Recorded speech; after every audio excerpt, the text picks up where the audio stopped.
여유 시간이 있어서 제가 집 근처에 도서관을 가봤는데 너무 잘 돼 있는 거예요. 그래서 여러분도 그 직장에 가까운 도서관이나 집에 가까운 도서관, 또 가장 큰 중앙 도서관 이런 데를 이용하시면 생각보다 많은 그런 보물 같은 책을 이렇게 구할 수가 있거든요. 책이 이렇게 쫙 나와 있는 거예요. 그래서 제가 신간책을 이렇게 딱 갖고 왔어요. 그런 다음에 저는 그 책을 읽어본 다음에 저랑 맞는 책을 이렇게 구매해서 읽는 경우가 있거든요. 신간은 어떤 책들이 나와 있나 이렇게 궁금해서 쭉 갖고 왔어요. 그런데 여러분 그런 옛날에 고전이나 뭐 옛날 철학책 이러면 50에 읽어야 되는 무슨 책, 50에 꼭 읽어야 되는 무슨 책 이런 제목의 책들이 되게 많이 있잖아요. 그런데 오늘 신간책에서 50에 읽는 주역이라는 그런 책이 있는 거예요. 그래서 제가 주역책 같은 거는 사실 잘 안 읽어요. 왜냐면 이런 책이 어떻게 보면 약간 점괘랑 연결이 돼 있다 이렇게 해석하시는 분들도 있으시잖아요. 그런데 제가 약간 편독하는 그런 경향이 있어서 이런 책도 내 그 프레임을 좀 깨기 위해서 한번 읽어보자 이러고 제가 이렇게 가지고 왔어요. 근데 읽다 보니까 너무 재밌는 거예요. 그래서 읽다 보니까 제 옛날 생각이 막 나면서 여러 가지가 막 이렇게 오버랩 되더라고요. 그래서 여러분들도 읽어보면 다양한 해석을 할 수 있고 또 저처럼 또 재밌게 볼 수도 있겠다 이런 생각이 들더라고요. 이 50에 읽는 주역에서는 50은 팔자를 바꿔야 되는 나이래요. 여러분 팔자를 믿으시나요? 저는 개인적으로는 팔자를 믿지는 않고 가끔 그런 생각은 해요. 이거는 피할 수 없는 운명인가 보다 이렇게 생각될 때가 가끔 있어요. 그런데 저는 또 그런 운명이라고 생각하는 그런 어려운 시간들이 있잖아요. 그거 역시도 다 뜻이 있는 어떤 신의 영역 안에 들어가 있다. 저는 이렇게 해석을 하거든요. 사서삼경이라는 얘기 저희 많이 들어보셨잖아요. 시경, 서경, 역경을 사서삼경이라고 하는데 이 역경을 가지고 주역이라고 한대요. 유교와 도교의 최고의 경전을 역경 주역이라고 한다는 거죠. 천년을 사는 나무가 있잖아요. 천년을 사는 나무와 100년을 사는 사람이 있잖아요. 천년을 사는 나무와 100년을 사는 사람은 그 대가를 치러야 한다는 거예요. 여러분 1000년을 사는 나무는 정말 얼마나 많은 풍파를 견뎌내는 그 대가를 치를까요? 길흉을 만나야 대업을 이뤄낼 수가 있대요. 여러분 인생에 길흉 어떤 게 있으셨을까요? 얘기 많이 하잖아요. 사과는 서리를 견뎌야지 맛이 들고 쇠는 불길을 견뎌야지 단단해진다고. 이런 얘기는 저희가 어려움에 처할 때 되게 위로가 되는 얘기잖아요. 그런데 참 신기하게 사람이 그 어려움을 당할 때는 되게 괴롭잖아요. 그런데 그거를 통과하고 나면 정말 그만한 이유가 있었다. 이런 게 정말 인식될 때가 있어요. 강한 운을 부여받은 사람은 그만한 대가를 치러야 된대요. 스트레스에 대한 대가, 견디는 힘에 대한 대가 이런 거를 다 치러야 된다는 거예요. 그래서 내 삶이 어렵고 힘들다 그러면 내가 어찌 보면 강한 운을 타고 태어난 거라는 거예요. 세상에서 가장 좋은 것은 그게 무엇이든 간에 아주 단단한 시련을 거쳐서 만들어지는 거래요. 여러분은 살면서 인생의 시련이 몇 번 있으셨을까요? 그런 시련의 시간이 나한테 없었으면 저는 아마 아주 교만했을 것 같아요. 왜냐면 제가 정말로 20대까지는 거침이 없었다는 표현이 맞는 것 같아요. 제가 작정을 하고 무엇인가를 하면 거의 안 되는 일이 없었던 것 같아요. 그런데 이게 결혼과 동시에 결혼 생활의 어려움, 이런 많은 또 직장 생활의 어려움, 이런 거를 겪다 보니까 이거는 내 뜻대로 되는 게 아니구나. 저는 그리고 아들도 사실 결혼은 다 5년 만에 얻었어요. 그래서 아들도 아기도 되게 안 생겨서 정말 엄청 많은 눈물의 기도를 했었어요. 많은 시간들이 나를 되게 많이 단단하게 만들었다 이런 생각을 많이 하게 되더라고요. 가고자 하는 바가 분명해야지 하늘도 그것을 돕는데요. 여러분이 가고자 하는 방향이 선명하신가요? 뚜렷하신가요? 무엇을 하길 원하고 내가 어디를 가고 싶어하나 이걸 모르시는 분들이 굉장히 많이 있으세요. 저희 엄마는 제가 가게를 보면 용돈을 주셨어요. 그래서 제가 용돈을 받기 위해서 가게를 가끔씩 봤었어요. 어느 날 제가 가게를 보고 있었는데 어떤 스님이 이렇게 목닥을 뜨듬기시면서 시주 그 얘기를 하시는 거예요. 그런데 제가 그때가 아마 초등학교 한 6학년 정도 됐을 것 같아요. 그래서 제가 저희 부모님이 안 계시다. 그래서 죄송한데 드릴 수가 없다. 제가 이렇게 말씀을 드렸어요. 하셨어요. 그런데 다시 몇 분 있다가 다시 돌아오시는 거예요. 그 스님이. 제가 초등학교 6학년 때라 그랬잖아요. 자네는 이 다음에 아주 큰 인물이 될 걸세. 이 말만 하시고 그냥 가시는 거예요. 그게 되게 제 머릿속에 지금도 남아있어요. 그래서 이건 뭐지? 내가 나중에 불자가 되나? 내지는 내가 큰 인물이 된다고? 그러면 내가 뭐를 하지? 내가 뭐 사장이 되나? 이런 생각을 은연중에 하고 있었어요. 그런데 커보니까 덩치가 커진 거예요.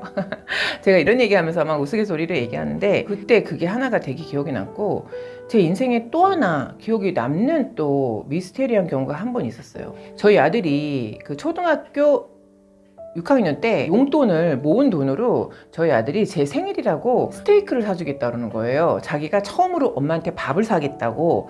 그래서 초등학교 6학년 때 그때 저희 아들하고 그 청계천 서울을 갔었어요. 청계천 그 당시에 청계천 축제를 하고 있었어요. 그런데 이렇게 사주팔자 보는 부스가 쫙 있었어요. 그래서 저희 아들하고 저하고 청계천도 구경하고 그 축제도 구경하고 부스도 이렇게 둘이 손잡고 가면서 막 구경을 했어요. 그런데 어떤 이렇게 포스가 딱 느껴지시는 어른이 저희 아들하고 저를 막 이렇게 손짓을 하시는 거예요. 둘이 와보라고 막 이러시는 거예요.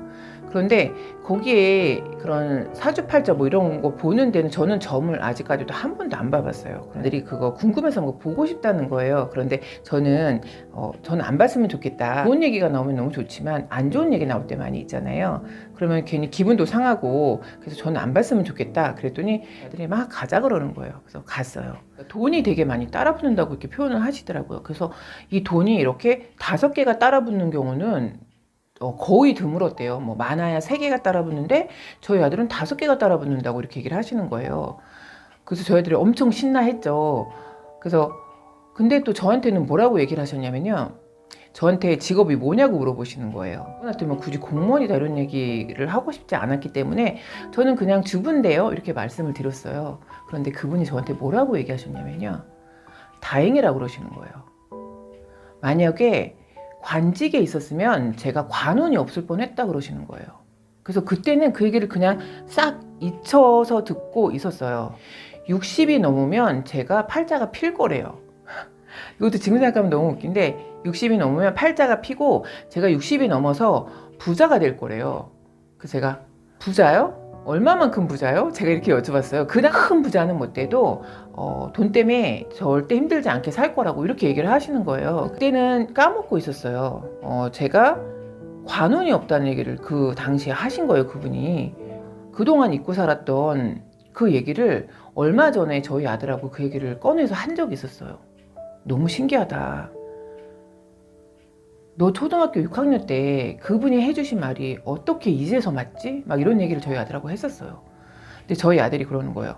엄마, 그러면 내가 돈이 5개가 있다 그랬는데 그 5개는 뭘까? 막 이런 얘기를 하는 거예요. 그래서 저희 아들하고 저하고 막 생각을 해봤어요. 보통 사람들이 3개가 따르는데 너는 5개라고? 그럼 그게 뭘까? 막 이랬어요.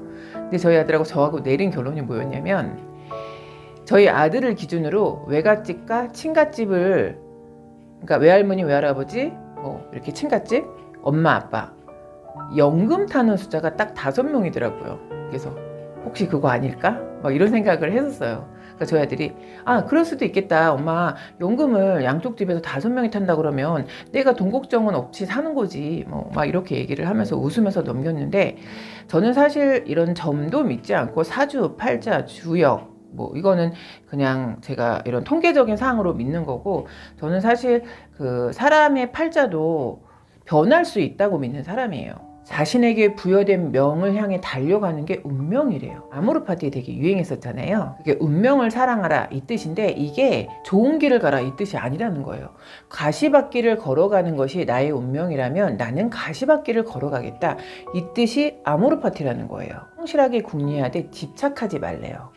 여러분 집착하시나요? 저도 예전에는 되게 집착을 했던 것 같아요. 결혼에 대해서 저는, 제가 결혼을 되게 빨리 했어요. 제가 25세 결혼을 했으니까 얼마나 빨리 한 거예요. 25세에 결혼을 하고 30에 애를 낳았어요. 그런데 애가 5년 동안 안 생기면서 마음속에서 되게 불안감이 있었던 거죠. 애가 애를 못 낳나? 뭐 막 이런 생각들. 저희 엄마 아빠가 되게 보수적이세요, 사실은. 그래서 저희 언니랑 형부도 정말 저희 언니도 되게 결혼을 빨리 했어요. 왜냐면 형부가 첫 번째 사귄 남자였어요. 그런데 엄마 아빠가 그냥 바로 결혼을 권고했던 거예요. 그리고 처음 사귄 사람하고 결혼을 해야 되나 보다 막 이런 생각을 하고 있었어요. 근데 이런 얘기하면 사람들이 안 믿어요. 제가 엄청 막 많은 사람을 만났을 거라고 생각하는데 저는 진짜로 처음 손잡은 남자랑 결혼을 했어요. 제가 이게 아무도 안 믿는 상황인데 저는 그 엄마 아빠의 그 보수적인 그 결혼관이 있었어요. 그런데 저는 지금은 그거 되게 반대하는 부분인데 많은 사람을 만나봐야지 사람의 보는 눈도 생기고 그런 경향이 있는 것 같아요. 그런데 저는 결혼하기 전에는 아무도 안 만나야 되는 거고 스킨십은 절대 하면 안 되는 건가 보다 막 이런 생각을 갖고 있었어요. 안 믿어지시죠? 근데 지금은 절대 그렇게 생각 안 하는데 그냥 그게 맞나 보다 막 이렇게 생각하다 보니 그런 결혼관이 조금 흔들렸었던 것 같아요. 이 책에서도 50이 넘으면 내가 왜 살아야 되나, 이 니체의 말처럼 내가 왜 살아야지 하는 사람은 절대 흔들리지 않는다는 그 명제에 대해서 한 번쯤은 생각을 해봐야 된다고 얘기를 해요. 여러분은 왜 사시는 걸까요? 저도 가끔씩 나는 왜 사는가, 나는 어떻게 살아야 되나 이런 걸 가끔씩 생각을 하는데 저는 많은 책을 읽으면서 이게 조금씩 이렇게 선명해지는 것 같아요. 아직은 구체적이지 않아서 아직까지는 말씀드리기 조금 어려운 부분이 있는데 많은 사람들한테 좀 좋은 에너지를 주고 싶다 이런 생각은 있어요. 그래서 그쪽 방향이 뭘까를 조금 더 구체화하고 있는 거죠. 불변은 만변을 두려워하지 않는데요. 우리가 변하지 않는 거는 곧 진리잖아요.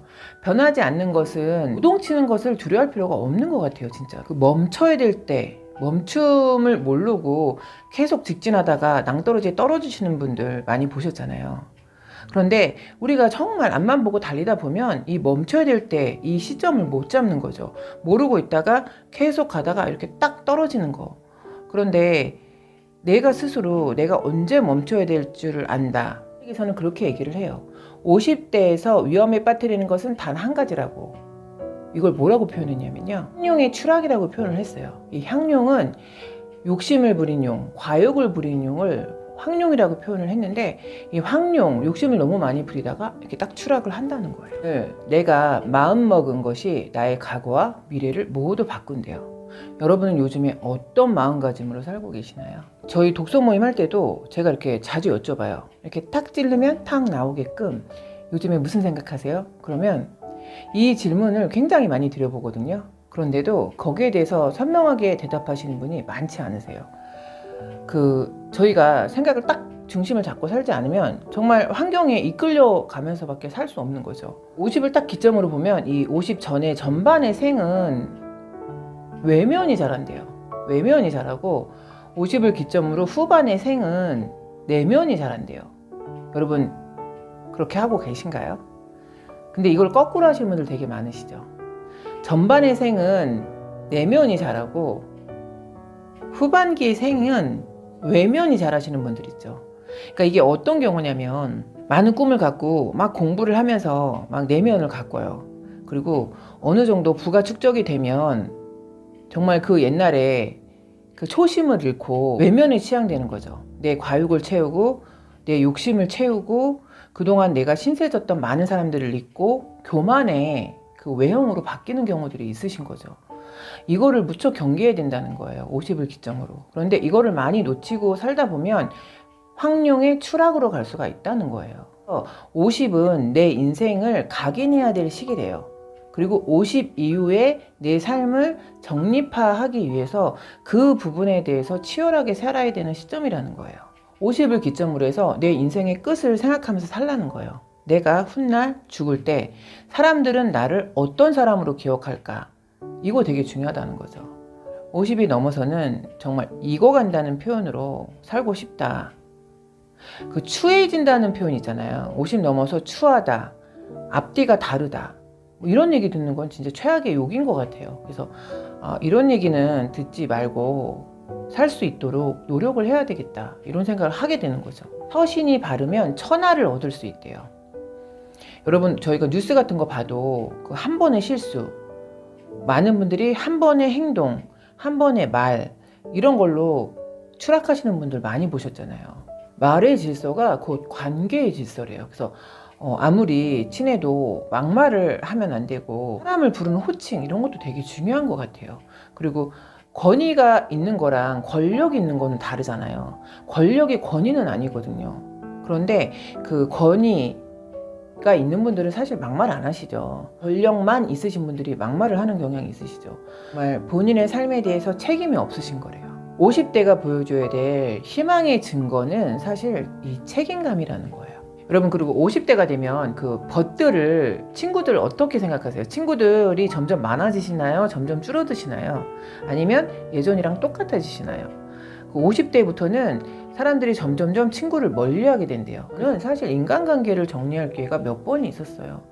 기회라고 표현하는 건 좀 잘못됐는데, 그 첫 번째는 제가 이혼을 할 때 인간관계를 반 이상을 정리했어요. 왜냐면 부부 공무원이었고 저랑 입사 동기였어요, 사실은. 그러다 보니까 저희 동기 모임도 저희 때문에 못하게 됐었어요. 불편한 거죠, 서로가. 그래서 제 인간관계의 반을 정리를 그때 했었어요, 사실은.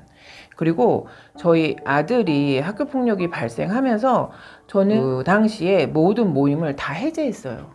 그리고 아들한테 6개월 동안 집중을 했었고, 제가 이혼을 할 때 어마어마한 채무를 끌어안고 이혼을 했어요. 신도시 아파트 2채를 그냥 날리면서 이혼을 했었거든요. 그러니까 그 채무를 제가 그대로 끌어안았고, 그때 당시에 제가 6개월 된 새 차를 처분을 하면서 정말 너무 급했기 때문에 많은 친구들한테 돈을 껐었어요. 이유 없이 도와준 많은 친구들이 있었어요, 사실은.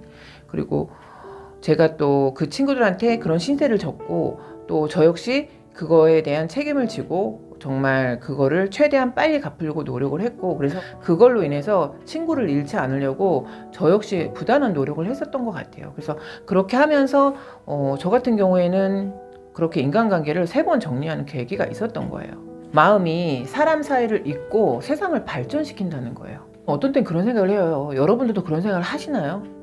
왜 아름다운 세상을 왜 이렇게 다 힘들고 상처를 주고 상처를 받고 살아갈까? 저는 가끔씩 그런 생각을, 저도 처했을 때는 엄청 많은 사람들을 아프게 했죠, 사실. 제가 아니라고 말을 할 수는 없어요, 절대로. 그런데 제가 50을 넘고 보니까 제가 의도하지 않게 상처를 줄 수 있겠죠, 물론. 그런데 의도하는 상처는 정말 주지 않도록 노력하자, 이렇게 생각이 진짜 많이 바뀌더라고요. 윤동주 시인의 서시 있잖아요. 죽는 날까지 하늘 우러러 핫점 부끄러움 없기를, 잎새에 있는 바람에도 나는 괴로워했다. 이런 감성을 갖고 있어야 된다는 거예요. 많은 사람들이 누군가를 지적하는 분들 있잖아요. 나는 잘못한 거 없는 듯이 얘기하고 남은 이거를 잘못했다고 얘기하시는 분들, 남을 정죄하시는 분들은 본인은 그렇지 않다고 얘기한 거랑 똑같다는 거예요. 그런데 과연 본인의 치부나 잘못된 점은 없을까요? 자신이 모나고 결핍된 부분을 인정하는 감성을 갖고 있어야지만 다른 사람을 깨어나게 할 수가 있다는 거예요. 스스로를 자책하는 사람만이 사람들을 살려낼 수 있는 영혼이라는 거예요. 그로 인해서 우주의 신비가 살아있는 거라고 여기서 표현을 하고 있어요. 이 책도 참 재밌게 읽었는데, 노노와 주역 뭐 이런 걸 읽고 있는데 너무 재밌는 거예요. 그래서 역시 책은 다양하게 읽고 편독을 하지 말아야 되겠다, 이런 생각을 또 하게 되는 거죠.